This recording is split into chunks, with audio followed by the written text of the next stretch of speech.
Hello and welcome to History on Tape, where we interview historians about their work and ideas. I'm Clare Richardson, and my guest today is a historian at the Free University here in Berlin. He's an expert on Japanese and German history, and he's published extensively in the topics including transnationalism, post-colonialism, and intellectual history. Today we'll be discussing his book published this year by Princeton University called What is Global History? And hopefully he'll be able to help us get to the bottom of that question. Joining me today, Professor Sebastian Conrad. Thank you so much for being here. Thanks for having me. Okay, so let's start with the big million-dollar question. What is global history? And more importantly, why is it important? All right. Let's start with the second question, I suppose. Why is it important? It's important because the field of history is radically changing. It's changing because the world in which we live is changing, and in many ways you could say that historians are still trying to understand the world in which they live and the history that goes with it using the tools of the 19th century. And we live in a globalized world in the 21st century, so we need new ways of thinking about the past and also of how the past relates to our present. So you would say this new approach is a reaction to modern day schools of thought? It's a reaction. In some ways, it's a reaction to the new context in which we live. Global history would not have emerged had it not been for globalization as a process, had it not been for the communication revolution, the internet, and so forth.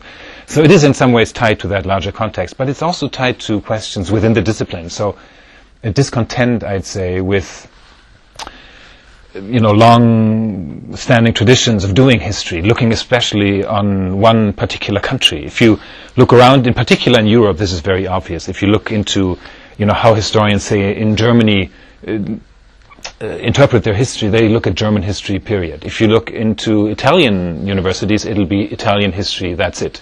And then you go around the block. So essentially it is a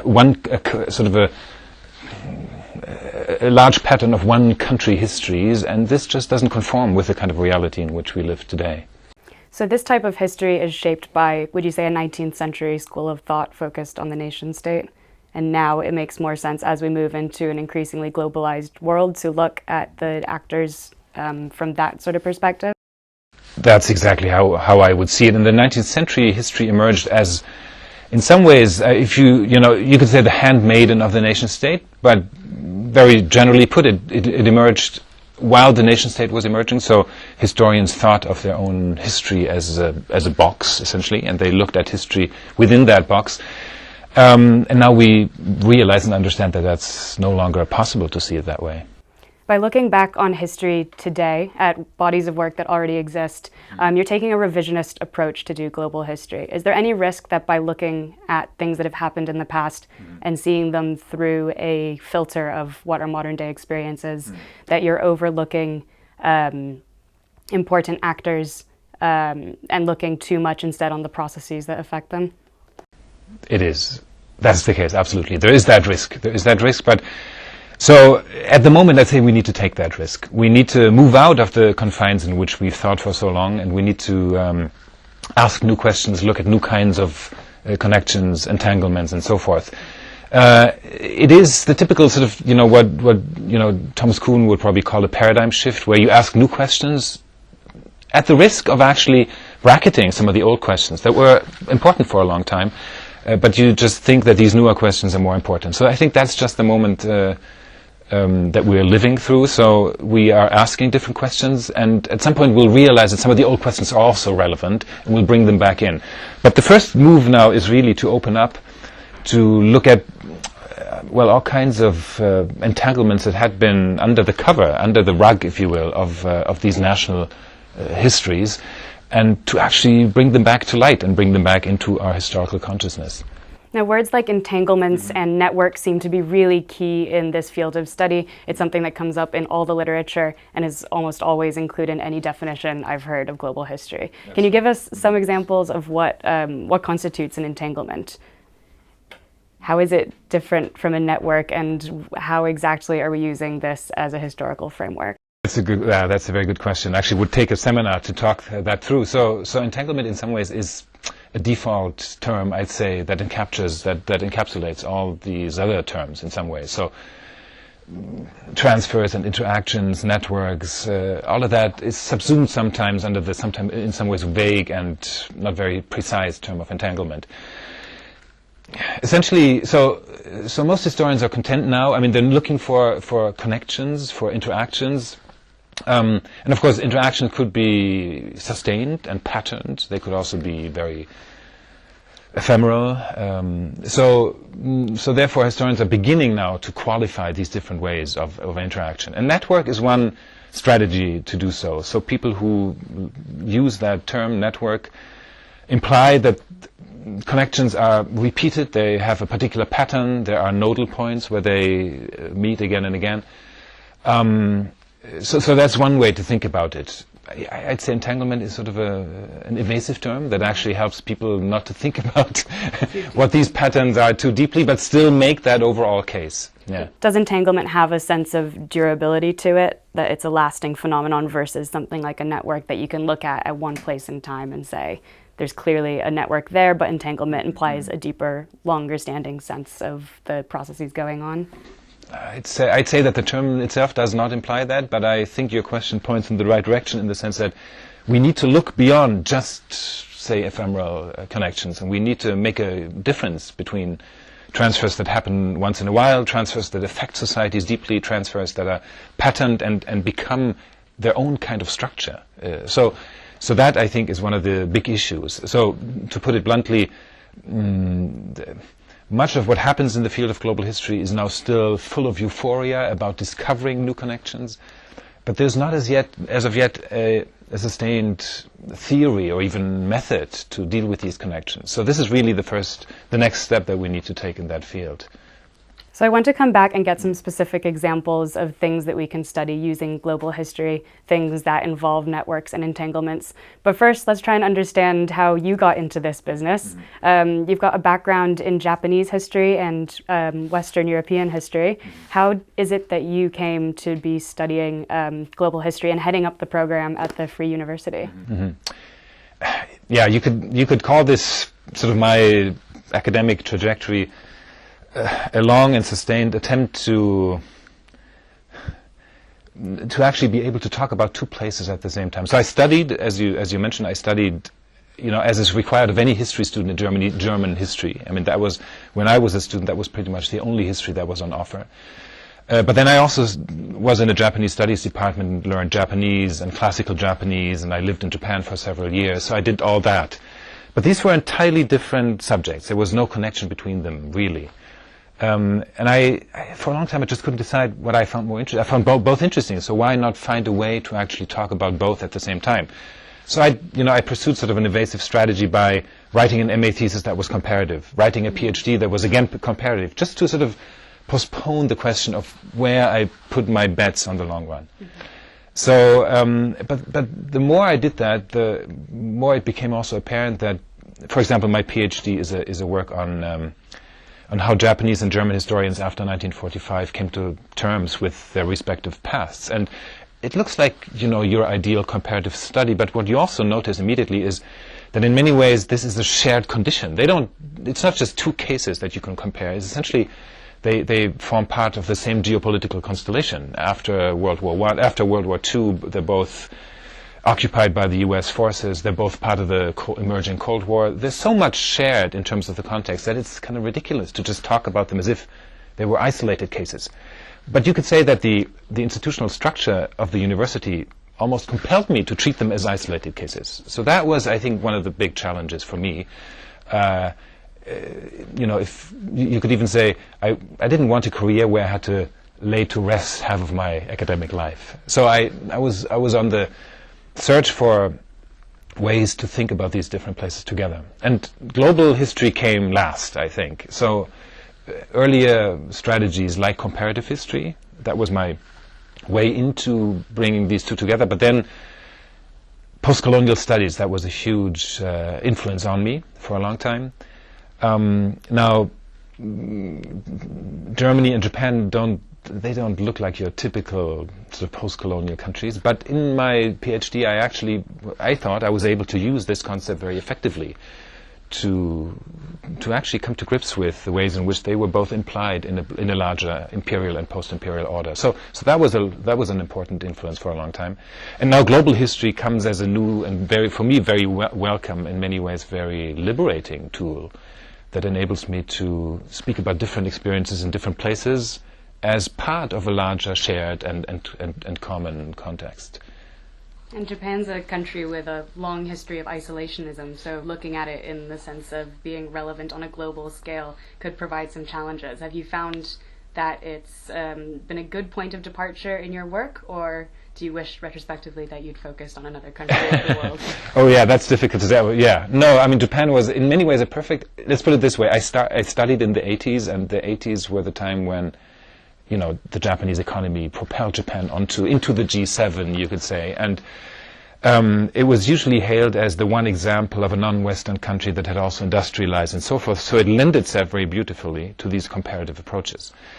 But then, in this sort of new context, I think it's also very productive to think about Japan. So in the post-colonial context, it's an incredibly interesting case, because Japan is both a colonizer, has its own empire, a large empire, in fact, and at the same time, there's an extended debate about Japan feeling colonized, at least culturally colonized. So this double dimension of colonization, both active and passive, is very present in Japan. So that, in that respect, it's a very interesting case.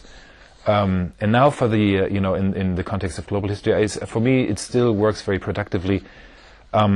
It could be, in that respect, could be any place, but what's important is that I am able to go through a different vocabulary, a different language, and that helps me to understand that, down to the very concepts that we use, down to the very terms, the terminology that we employ, it makes a huge difference from where we look, from where we speak. Now for that, it could have been Korea or Vietnam or Syria probably, but just to have that experience, I think, made my kind of perspective on global history a different one. And then staying a little bit on the subject of colonialism, you've also written about the role of German imperialism in Africa, which is a topic that's generally skirted over. You think more of the other imperial powers, France and the UK and so on. How do you think, what was the German experience of imperialism in Africa, and how would one use a global history perspective to look at that? Yeah, all right, that's almost 2 or 3 questions. So you're right to point out that So first of all, I mean, the point of departure would be that in your standard textbook on German history, modern German history, colonialism rarely featured until 10 years ago. It was just not there. There were maybe 2-3 pages in a 1,000-page book, but the colonial experience hardly seemed to matter. And whenever somebody brought this up, so I recall the first seminar that I taught on the subject of German colonial history, immediately students would ask, right, colonialism is interesting, but, there's Nazism, there's the Holocaust and all that. So doesn't everything else sort of pale in comparison? Is that important? I think it was overshadowed by World War II no, absolutely. focused. Yeah. So is that important at all? So really one of the first, it's interesting if you look at the German debate that actually most historians who made a claim for the importance and relevance of the colonial period, they did so through the Holocaust argument. So they said, if you want to understand racism and even genocide, if you look at the genocide in what is now Namibia in 1904, so they made all kinds of arguments that in order to understand 1941, say, and then, the decision to exterminate the Jews, you needed to understand colonialism. So colonialism needed, if you will, it needed an excuse to be treated as a subject in its own right. But that's not, yeah. Yeah, and do you think that was due to lack of funding available for that sort of research? Was it due to an actual lack of interest in the subject as being something relevant to understanding modern German history? Or did it have to do with structural deficiencies within the places, by looking at it in the box of the nation state, you could no longer, your importances the order of importance of things to look at would be different? I think it was really tied to the way in which Germany as a nation perceived itself, the kind of, let's call it the particular form of German nationalism that essentially excluded this older form of, so the typical common sense opinion in Germany at the time was that, while the British and the French in particular had all these problems in the decolonization process, Germany gave away its colonies very early, so there was never that kind of problem, which also meant that there was no legacy in Germany of the colonial period. So in the German mind, there was a very short and peripheral colonial period, and then there were the guest workers from Turkey, and there was no, in terms of Germany's engagement with the world, these were two entirely separate episodes. While this seemed to be very different in the in the French context, say, where the migration came largely from the former colonies. So this was a way to sort of, how should I say? I mean, to keep out these kinds of influences, and I think that has changed dramatically in the post-1990s world.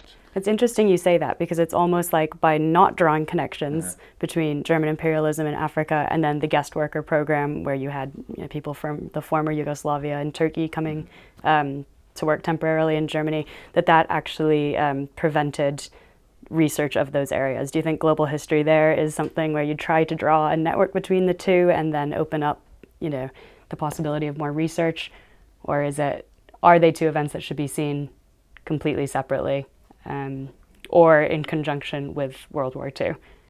All right, yeah, of course. I mean, these are in some ways two different phenomena, but I think there's clearly a framework in which we could actually link them. So and I think the recent debate on migration and the role of migration in German history that's been kindled by the refugee debate recently has shown that it is productive, and how productive it is to look at the longer genealogy of what kind of impact migration had on German history, and also what kind of, you may want to call it, path dependencies there are, in fact. So in some ways it's kind of difficult to disentangle the longer history of migration from an imperial context, if we put it very generally.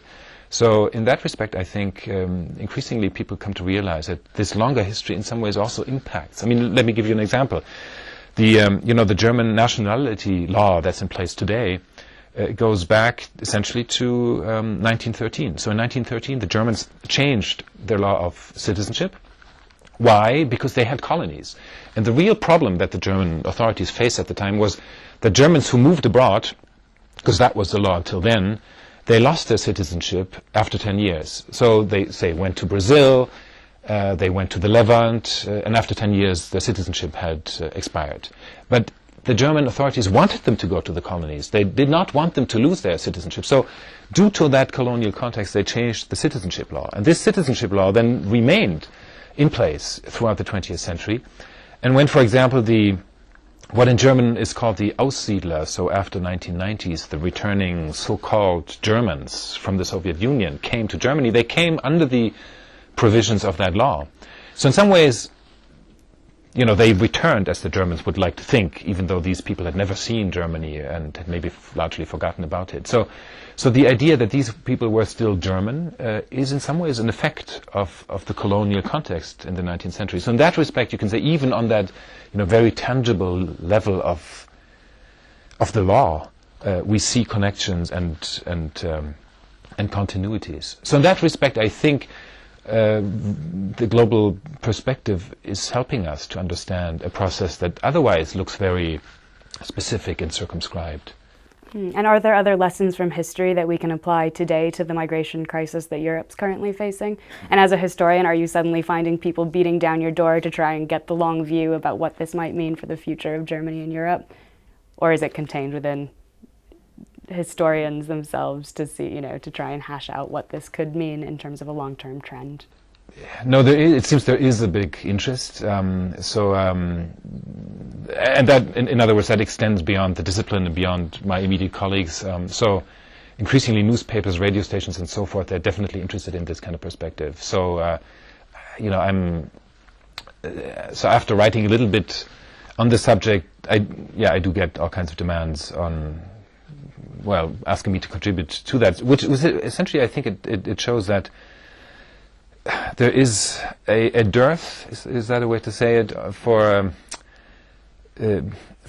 larger scales of comprehension, really. I mean, what seems so... A lack of big picture understanding of what it means. Absolutely. Yeah. So that's why you have, I mean, apart from, what I said, there's also colleagues who, for example, compare the current situation with the expulsions after World War II. There are all kinds of, positions with which I don't agree, but what actually happens is they compare across time and they try to make sense of this larger picture in very different ways, and sometimes in ways I can't subscribe to, but my sense is, yes, there is a big demand for this larger picture.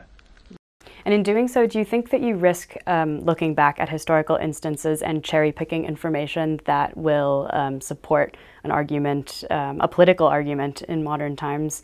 Are we seeing more of that now, or are people sticking to looking at, long-term, using that as a framework then to understand the modern day? We're not seeing more of that. We've always seen that, and we see it now as well, I'd say. So it's very difficult to... I mean, there's no entirely unpolitical perspective on the past. So everyone who talks about migration and makes comparisons with the past implies these politics, even if he or she doesn't talk about them. So... And how political is history as a field? Well, it's, sometimes people in, say, continental Europe tend to forget how political history actually is. But as soon as you move abroad, so for example, in the case where, I travel quite a bit to Korea, East Asia, that is Japan, China, Korea, you see how charged history is. So, for example, in Japan, when a new school book gets the approval of the ministry, and is then so schools begin to use it, then immediately there's a reaction in, say, Korea. People actually go to the streets and demonstrate. They burn Japanese flags just because a new school book has been published. I mean, this would be inconceivable, of course, in Europe. So we tend to forget how charged history is with politics and with the concerns of our present. It's something. It's a good reminder, I think, sometimes. And we do see that every once in a while, obviously. But since let's say in Germany, since the days of something like the Historikerstreit, the historians' controversy in the 1980s, this dimension has been largely forgotten. As an expert of Japan, you've also talked about it having a comparable, correct me if I'm wrong, but a comparable national history school with China. And you've said that they mix in their own backgrounds and cultures into writing their history, using concepts that can be really rooted in a Western European experience. You gave once an example about clocks used in Japan. Would you mind sharing that story with us again? Sure. Yeah. Okay. Now, so the context of, the context of this particular story, the purpose of this story, for my argument is this: if you think about global interactions, exchange, and so forth, you need to make, and this is what we started out with, you need to make a difference. You need to make a difference between, as we said, how sustained, how patterned these interactions are. So the fact that something travels, an idea travels, persons travel, things travel, that in itself doesn't really mean much. We need to understand under what conditions does it actually have an impact. So the example I gave and that you refer to is the example of European clocks being imported to Japan in the 17th century. So the Japanese began to the crave for Dutch clocks. I mean, at least the Dutch brought them. They were typically not made in Holland. They brought these high-tech products of early modern Europe that were able to tell the time regardless of day or night, regardless of summer or winter. There was an element of precision in this, reckoning with time that was impossible in Japan at that time. So, in particular, feudal lords, they took fancy with these objects, and these were status objects of a sort. The problem, however, was that they didn't correspond to the way in which Japan measured time. So in Japan, it was what was very typical for the early modern period. People measured time according to the rhythms of the sun and the seasons. So a day would be, the hours would be longer in the summer, because time was measured from sunrise to sunset, and they would be shorter in the winter. They would be longer during the day and shorter during the night, for example, in the summer. So, in other words, time was flexible. Now, the way the Japanese used these clocks was to they changed the very physical mechanisms of these clocks to make them accord to their flexible time measurement. In other words, they introduced different phases, they added additional weights to make them, yes, correspond to the, from our perspective, imprecise way of measuring time. So they did, in other words, they did everything they could to change technology to make it conform to their own cosmology. The interesting thing now is if we then move 200 years into the future, into the 19th century, this is again a moment when European clocks arrive in Japan. But now it just works the other way around. Now cosmology is changed and technology is adapted. So the Japanese embrace these new clocks. They use them everywhere. They're not only status symbols, but they create sort of a new regime of time. And they discard the flexible orientation at the sun. So why is that? We have in some ways very similar processes of transfer. 2 times clocks are transported from A to B with vastly different effects. So the transfer in itself, that's my argument, doesn't explain much. It doesn't help us understand why the Japanese chose to adapt the cosmology in the second instance, but not in the first.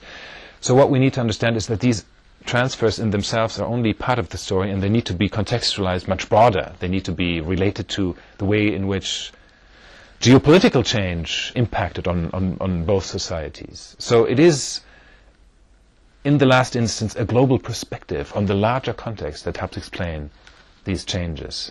Mm-hmm. And from a methodological perspective, when you're going about looking at something like this from a global history perspective, do you look back at comparative studies of similar topics and then, look back at the raw data they used and pick that apart and put it together from a new framework? Are you going out and doing, new research to try and draw these connections? Or how would a global historian go about approaching a question like this? Yeah, I think that's also a good question, also because it's an important one in the sense that probably most people who hear the term global history, they may immediately associate some kind of planetary history, a history of everything. And in fact, some of the best-selling and best-known books in the field, like the book by Chris Bailey on the 19th century or Jürgen Osterhammel on the 19th century, they're these kinds of books. They talk about the 19th century, but then everywhere. So a frequent misunderstanding is that this strategy sort of exhausts the possibilities of global history, but that's not the case. I would say that as a research strategy, global history is much more, should we say, modest or more specific. That is, it looks at particular events, particular processes, very small ones. Say nationalism in Malaysia. So is global history a bit of a glitzy term for a less ambitious project than people might think that name suggests? Let's say for a less presumptuous project. So it definitely includes these large overviews, right? It also includes some of these very large overviews that not only cover a lot of space but also cover a lot of time. So increasingly, historians are covering, sort of all of humanity and discussing one particular subject. We listened to a talk about civil wars last night that, forthcoming from a forthcoming book on civil wars from antiquity to the present. There are books on empires from antiquity to the present.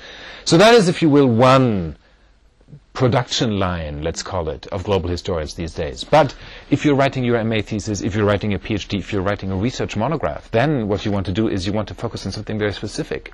Maybe just a wonderful story that comes to my mind is the book by Andrew Zimmerman on how 4 graduates from Tuskegee, Alabama, were recruited by the German government to Togo, Africa, to the German colony in Togo, to create a cotton production and also to train the population sort of to intervene into the way in which society and work is organized, to transform the Togolese into a cotton producing nation. Under the conditions of empire. And of course, the appeal of these Tuskegee graduates for the German government was that they operated, if you will, in a society that had racial segregation and a differentiation of work spheres, and they thought this would apply beautifully to the colonial context. So a story that begins with just 4 persons who travel across the Atlantic, almost a microhistory, really. But as Andrew Zimmerman beautifully shows in this book, this is only comprehensible, and you can only interpret it and understand it if you put it in the largest possible context, and that includes global context. For example, the ways in which, in an age after the abolition of slavery, the recruitment of labor is organized globally. So that is part of the picture. And then, he zooms into the Togolese and the Alabaman case. So, in other words, yes, there are these big picture overviews, but a lot of the most interesting stuff that goes on in global history is very focused, is very concrete. It requires that you know the language, you know the place very deeply. And that is, I think, the kind of global history that has the most promise. And do you need at least two different places, say Alabama in the United States and Togo, as two different data points to draw these connections? Or can you look at something that's happening, say, in a rural part of France and also apply a global history perspective, even if, that maybe all they do is produce one kind of crop and that has almost no measurable impact on the global economy? Would you be able to use global history to explain what's going on there? Yes, and if so, I mean, how would you? Would it be a popular topic for research? And does global history tend to favor topics that are more far-reaching at the risk of pushing those histories under the rug? There may be that danger, but so to answer your first question, yes, in principle, yes, that is definitely possible. So there's an interesting book that's called The World and a Very Small Place in Africa. And it talks about the Gambia, and a tiny village, really, in Western Africa, by the Atlantic Ocean. And the author, now, he looks at this place across time. He really looks at, a period of several centuries. But he really starts with that small place and looks at the ways in which it is transformed as in response to and in reaction to larger global challenges, the impact of Islam, new trade connections, the coming of European empire, and so forth and so forth. Also, he's also interested in the ways in which the choices that people on the ground make may change these contexts as well. So I think, yes, in principle, you can look at a small place, and you can do that with one language. Of course, the appeal of some of the most innovative global history studies these days is that they sometimes operate with different repertoires, with different languages also, which, for example, could mean that you don't just study how the people in that French village, understood what happened, across the ocean, but also look at how people reacted in New Caledonia or in Algeria and so forth. So to make these stories dialogic in nature, that is a certain appeal, but it's not a condition sine qua non, if that's the way to say it. So do national histories then still have a place? National histories have a place, but they will be different national histories. They will be national histories where we increasingly realize, first of all, the extent to which people who we typically treat as national actors frequently operated with something that we could call a global consciousness. That is, they thought about their nation, but in comparison to, but also in recognition of the fact that there is a much larger global context that they had in mind. So that's one.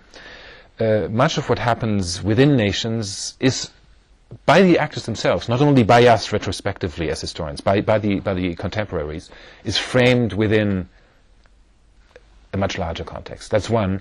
The second is, the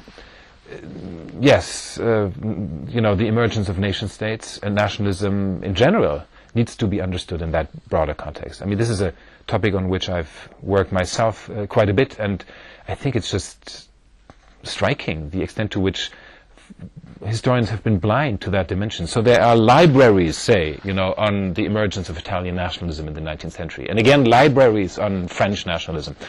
And all of that happens pretty much at the same time. You see nation states and nationalism emerging across the world pretty much at the same time. Also the features, that is, even the ways in which the content of nationalism it changes, is also, not similar necessarily, but comparable.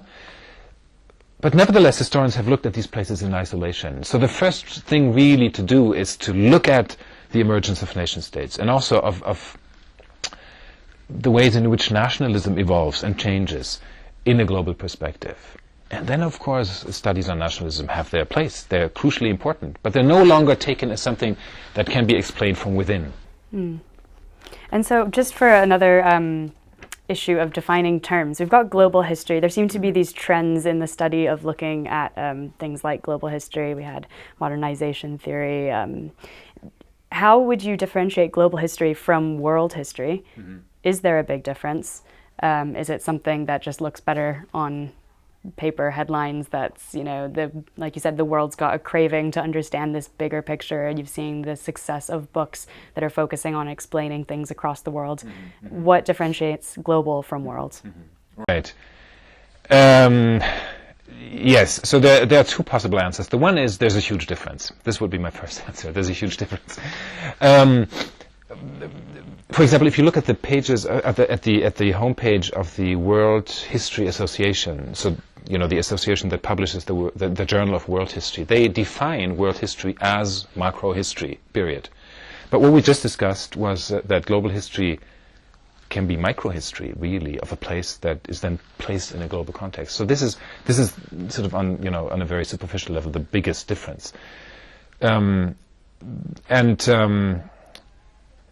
So you know your typical world history analysis would tend to look at large chunks of sort of civilizational spaces and then compare them, or look at the whole planet and study the emergence of humanity and then chart it through the ages. These kinds of large picture approaches would be what typically is associated with world history. While global history is something that's much more prone to even a PhD project, an archivally based type of research. So in that respect, I think there's a huge difference. That said, I'd say in practice the difference increasingly begins to blur. Very good colleagues and very interesting work is published under the label World History. So I think on the long run this difference will probably disappear. In fact, in many ways, people who use the label world history and scholars who use global history, they in many ways share an agenda. They share the attempt to move beyond and out of the confines of national history. So in practice, I think the difference is not so great. So there's no rivalry between the two camps? There doesn't really have to be a rivalry, and I think there shouldn't be. Do you see it sometimes? Do you see the world historians writing, tirades against the use of global, or from departments of different schools? It's rather the other way around. Probably the world historians are more generous. The globalists, some of the global historians, there's even a school that calls itself New Global History to again sort of differentiate themselves. So there is an increasing attempt to differentiate themselves from some of these older schools. Why is that? Because of course world history has a long history. It has a genealogy that goes back at least into the Cold War period. So much of what was published then still smacks of Eurocentrism. So therefore some people, maybe myself included, wanted to distance themselves from that strand. But this really does not have to be and should not be really a matter of controversy today. Which universities and schools today are using global history? Obviously the FU here in Berlin and the Humboldt University. Use global history, that's right. It's interesting, for example, to introduce the Japanese case. In Japan, it's interesting that you have two translation terms. One is global history, essentially, and one is, they use the term sekaishi, which is world history. Again, also in Japan, there's a long history, it's mostly of a Marxist variant of world history. So some scholars then say, in order to differentiate ourselves from this older school, let's use global history. Then there are others who... Sorry, is it that they're split one and the other, or do you see interchangeably the use of those two terms in Japan? I think so. Some of the people, I think there's again the same tendency. So increasingly, this is seen as one field that really belongs together, and we don't have much time for infighting. I mean, that would be my major claim. So if you look at all these kinds of approaches, say, some people say transnational. So global is just too big a word for my case that I look at. It is primarily about the connections between, say, Romania and Bulgaria. So why don't I use transnational? And I'd say, fine. I think that works better for your case. And then some people say post-colonial is sort of more productive and heuristically interesting for me, and that's also fine. And some say, well, transnational implies the nation, shouldn't we say transregional? And then some people say, well, translocal is actually the most sophisticated term. And yes, we can, and it's an interesting debate methodologically, but at the end of the day, I'd say let's all join forces, because all of us in some ways share the same goal, I think.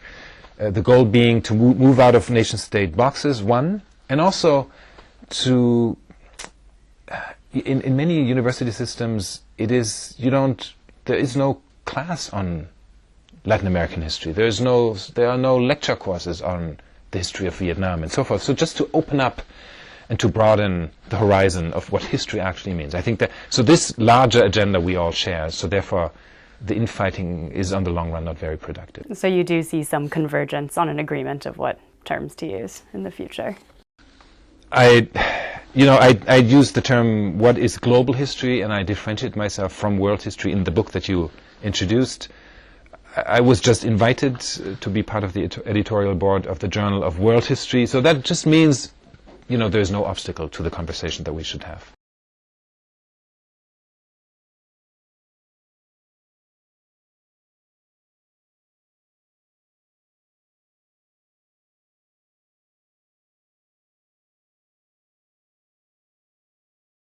All right. Yeah, this is a big question, and I could talk for a long time. I'll make 2 points. I'll make 2 major points. So the first one would be, we're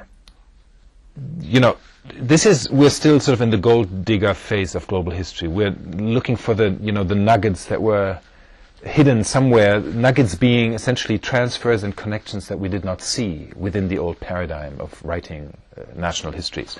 So at the moment, to discover an until now essentially unknown connection is in itself a major find, and we celebrate these connections.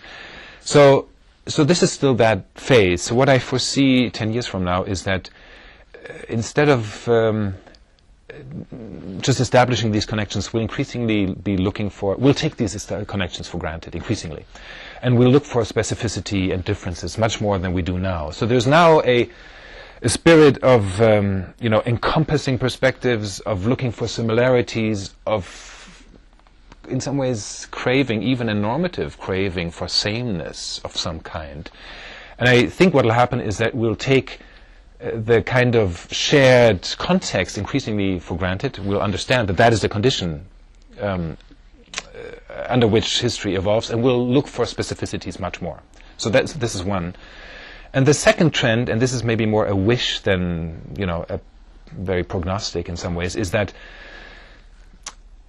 global history is, of course, also an attempt to move beyond Eurocentrism, to talk about actors beyond the West and so forth. But as of yet, if this is a bit of an exaggeration, but put very schematically, you could say that historians in the West are now increasingly interested in the non-West. They're interested in the non-Western past and incorporated into their narratives, analyses, and stories. But they're much less interested in non-Western historians and what they actually have to say.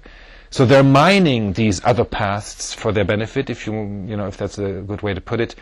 But we're not yet in a situation where we have a real conversation that builds on different perspectives from different places, from, if you will, different sort of cultural contexts, that build on a different understanding of what the very terminology means that we use, and so forth. So this kind of conversation, a conversation across borders, across also linguistic borders, is something that needs to happen.